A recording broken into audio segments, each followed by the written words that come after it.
A stunning looking watch from Benyar. Quality versus price paid equals value gained or lost. I think Benyar have a winner here. The Milgauss inspiration to this watch is clear as day, but the Benyar has a number of reasons to stand out. Firstly, there is a relationship between the Pagani design brand and Benyar, and we'd hope that this relationship would mean that there is better quality control than on other very budget brands. Well, we hope.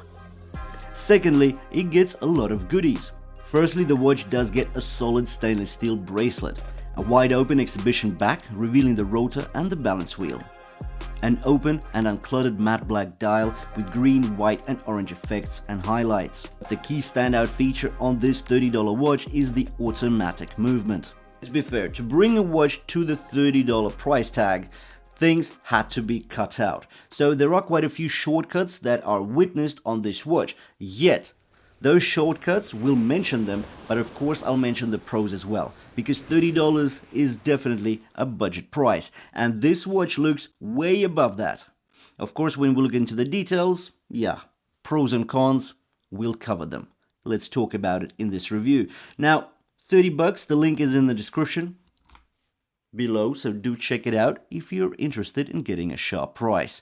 And now let's dive in and talk about the details.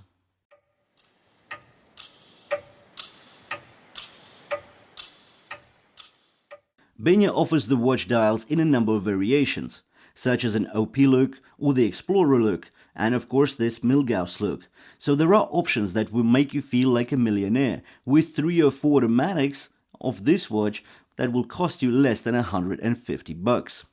As for the dimensions, we get a diameter of 40.8 millimeters, a lug-to-lug length of 50 millimeters, a height of 14.1 millimeters, and a lug-to-lug width of 21 millimeters, a weight of 140 grams before removing any links to fit my 6.5-inch wrist.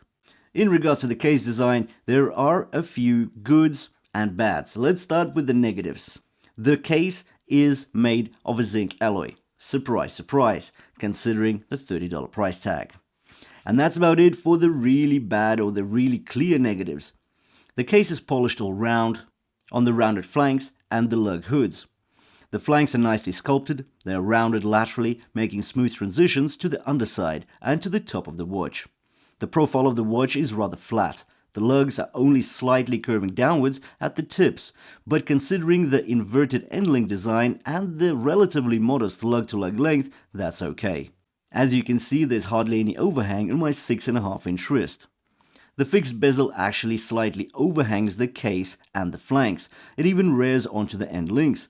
This styling allows for distinctive layering of the watch. Also, it essentially makes the watch visually larger than it really is. The bezel chamfers are flat and also polished to a high gloss. The flat surfaces across the bezel edge and its top side create contrast to the rolling and rounded flanks and the lug hoods. Light play on the case is intense and quite unique in that regard. If I didn't tell you about the alloy case, you'd be none the wiser that it's not actually stainless steel. Because the watch is quite heavy and there's hardly any color nor texture indicators that it's an alloy case. On the underside, we get a solid stainless steel screw-down exhibition case back. It's wide open. Even though the rotor is undecorated, it gets cutouts that allow you to see most of the powering mechanism. If we look to the right-hand side of the watch, the push-pull crown is unsigned and looks smaller when looking from above due to the bezel overhang. Now let's touch upon the bracelet. We get a solid stainless steel bracelet, held together by push pins. The bracelet is rather good. Well, the links are. The clasp is a different story. The links are consistently and evenly brushed on the inner and outer surfaces. The outer faces are polished. The tolerances are okay. There is also decent fluidity and link articulation. The shortcuts become evident when we get to the clasp. Even though it's signed, it's a pressed wing, and there are no micro adjustments.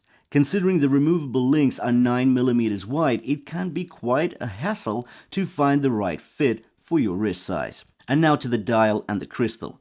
We get the Rolex mineral glass on top and on the exhibition case back, and there is no anti-reflective coating either. The dial is handsome, no doubt. We have a mixture of applied and printed elements. The applied indices get lume and are edged in chrome. The printed minute track is right up against the deep and reflective rehaut. The seconds hand smoothly sweeps around the dial with its lightning styling. Considering the movement here offers 21,600 beats per hour, we get a very smooth sweep of the seconds hand, beating at 6 pulses per second. The matte black dial offers plenty of contrast for great legibility. Orange and green accents look fresh and interesting when catching light plays. If we take a look at the lume, well, it's actually dual lume, so we get the green and the blue, and in theory it should be bright and beautiful, but in reality it's sort of bright right at the start, but the longevity is very short-lived. The movement powering this timepiece is a Chinese automatic, offering 37 hours of power reserve, and accurate enough to be considered decent. Now I can say that because I actually own an OP and an Explorer homage in the same shape from Benyar, and I've had them for, well, one over a year and one just over 6 months, and they're still clocking on fine. To be fair, $30 is not a lot of money, yet it is money. Right, 30 and 30, that's 60, and you can get yourself a decent Pagani design, or maybe a Cadison, or maybe a Bernie watch. Yeah, there are options, definitely. But there is a reason why I already have 2 more watches apart from this one. So I've got the OP homage as well as an Explorer homage. Because sometimes you do go to places where you don't want to wear a watch that's too fancy, for many reasons. Maybe like I was helping a friend actually put together the deck. Now that is sort of an exercise where you get a lot of bumps and knocks. And yeah, considering this is a hard legs glass, I don't know, I still wouldn't pull a watch there with sapphire, even though it's sort of unscratchable. The fact is, you know, those bumps and knocks, you don't want to wear anything too expensive or dear on your wrist. So that's why these Benyars, they look great. But I'm just, yeah, if I scratch it, oh well, tough cookies. $30 is not $100. Anyways, if you did enjoy the review, if you liked the watch, the link to it is in the description below the video. Check it out if you're after a sharp price. Thanks for watching, and I'll see you in the next one.